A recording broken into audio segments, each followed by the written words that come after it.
Hey guys, what's going on? Welcome to the channel, Coyote Productions 302. This video is going to be about our 68 Dodge Super Bee, and you Mopar aficionados out there, we need your help, okay? So, this car was bought new by my father, 1968 Dodge Super Bee, 383 Magnum, okay? So, the VIN decodes to an economy VIN. It's a bench car seat. It had star wheels, no air, no power steering. What else?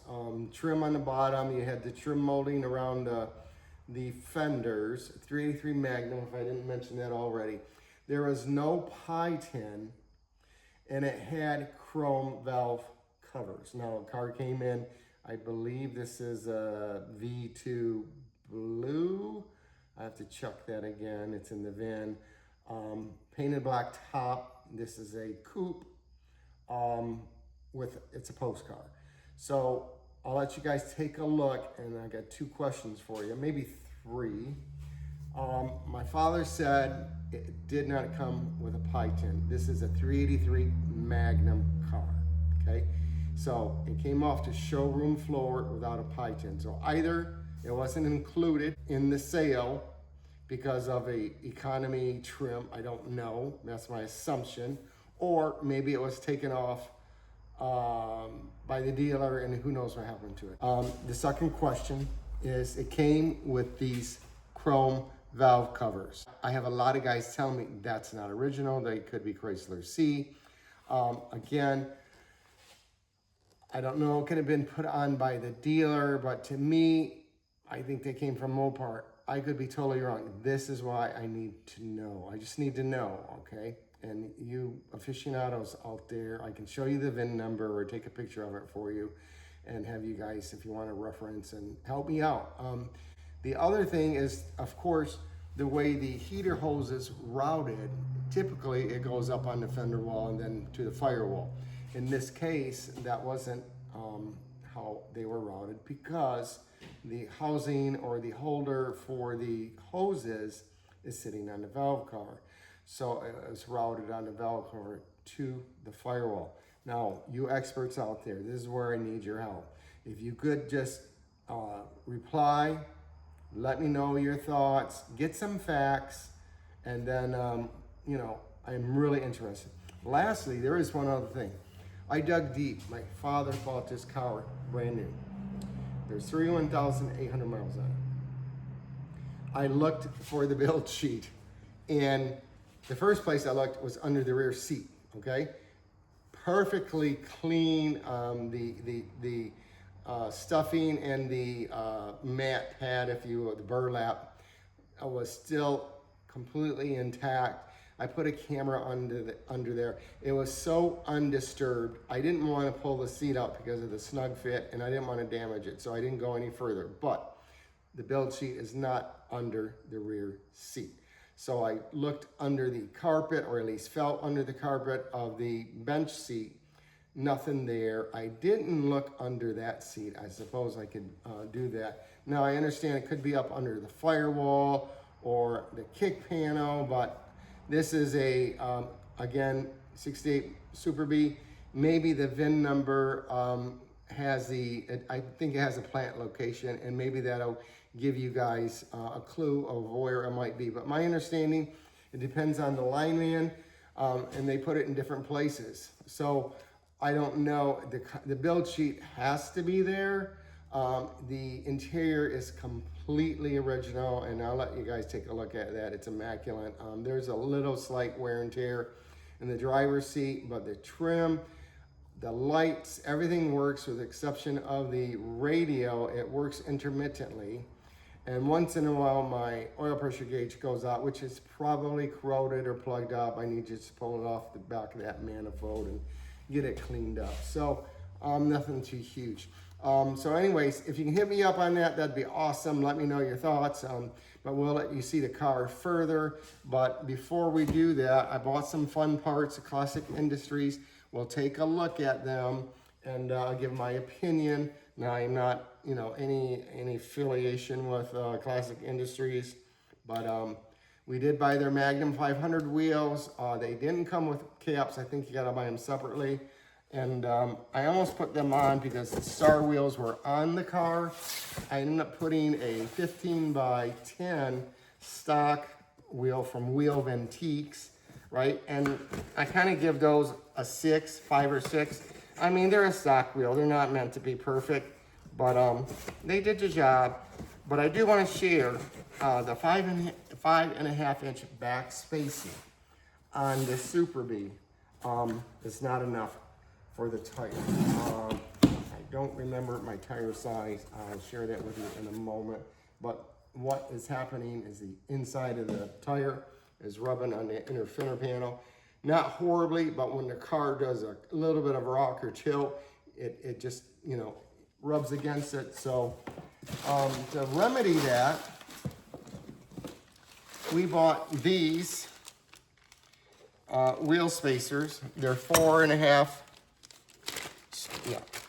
by 5. They're aluminum, and we're gonna put that wheel out just a tad. These were, I think, $19. The other thing we bought, and I'm kind of excited about this, we did buy some hubcaps. Now, we went, because of the price, we went with a dog dish style cap. Now, I didn't go with a Dodge, I went with a Plymouth. These are actually, I think, for a Plymouth Roadrunner. So we'll take a look at these. Oh, these are cool. And I had some, but I don't know what the hell I did with them. So these are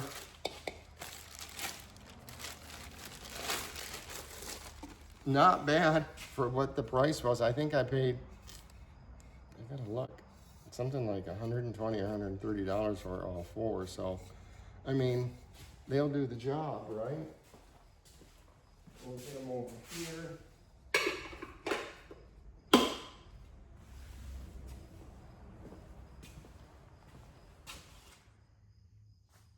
So forgive the view and the crowded barn. You can see I got them on this side, and yeah, they look pretty cool. This is the look I was going after on this car. And yeah, it just kind of sets a car apart a little bit differently. I wanted to personalize it because they've always had the star wheels on it, and it's always been, you know, it's my father's car. It'll always be, but I wanted to make it look like my car. So I think this is pretty cool. I kind of like this. I like this style. Now, if I were to do it all over again, I would not get a 15 by 10 wheel there. Again, because I just don't think they fit it. Now I got plenty of room here, but once we get that spacer on, it should remedy. My star wheels from Classic Industries are 15 by 8 square. So the plain dog dish hubcaps, they're actually 69 to 74 Plymouth. They were $164. The wheel spacers, I lied. Holy crap, they're $48. That's crazy. All right, I got one more thing I want to share, and this car, I think it belongs on this car regardless if the car didn't come with it or not. But I do want to know the case here because it's I'm intrigued by it, and I cannot find any information about that. So we had to get the one and only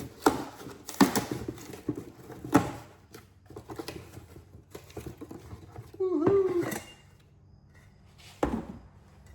383 Magnum Python. To me, this is going to set this car off. This was priced a little pricey, $90 for this thing. Anything Mopar gets ka-ching, ka-ching, right?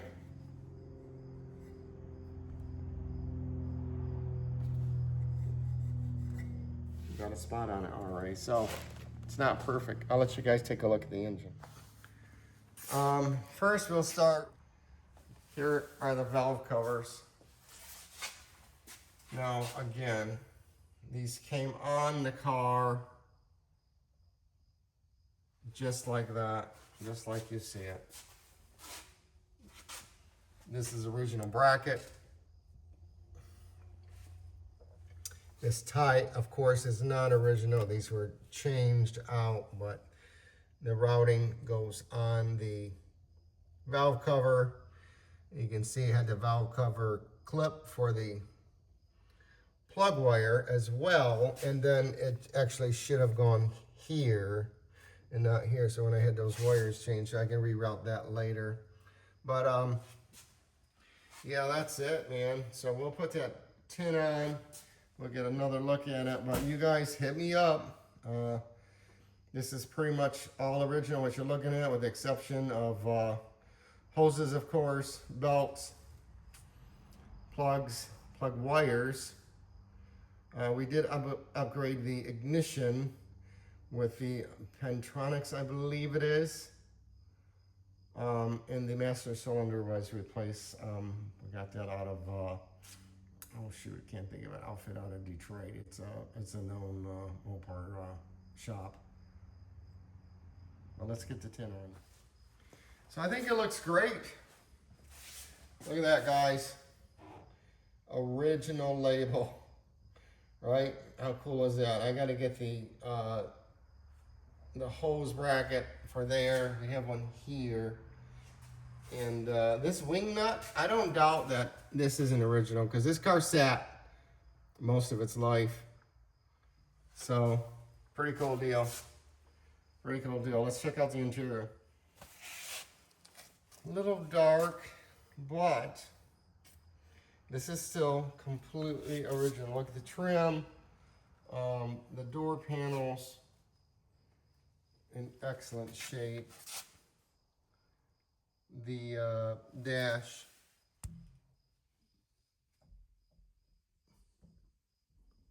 You can see the mileage.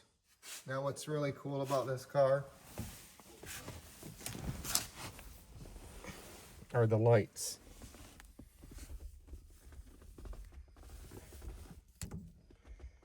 The key ignition light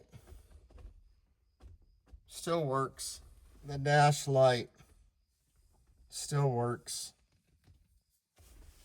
And check this out. This is untouched.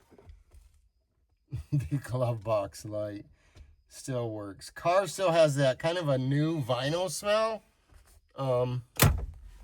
But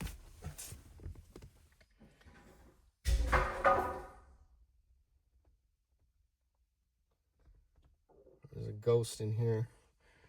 Again, you can see it's dark. I don't know how clean it is. Carpet's not faded. The seats, again, are in great shape. The back seat as well. A little yellow, and of course on the lighting, but that's to be expected. This car is a true gem. And then we'll show you again.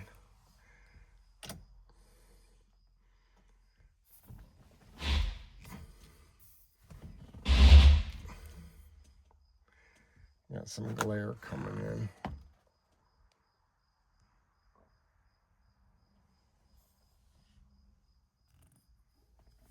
It's probably not the best lighting for this.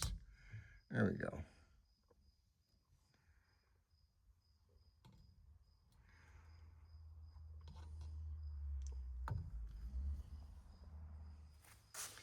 Now, some of the goals for this car is I definitely want to get these working. The side lights work, but these are the blinkers. I've never had these off. I don't know what to expect, so if there's any watch out, guys, let me know. And then as for the front, we do have some little work on our trim that's loose, and we gotta get these lights replaced.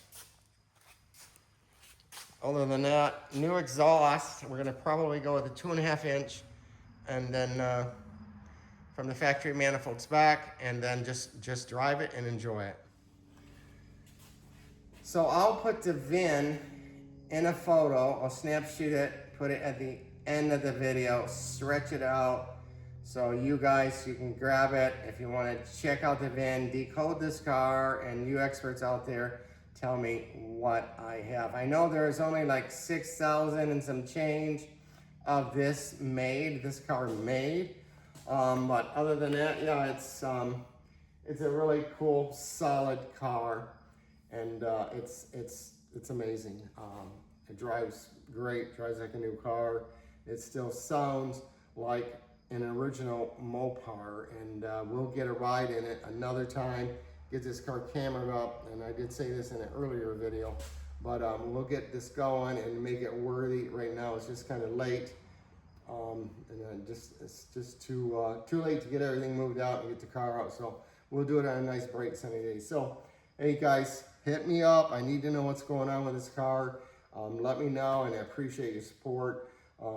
Hit that like and subscribe button, and have a great day.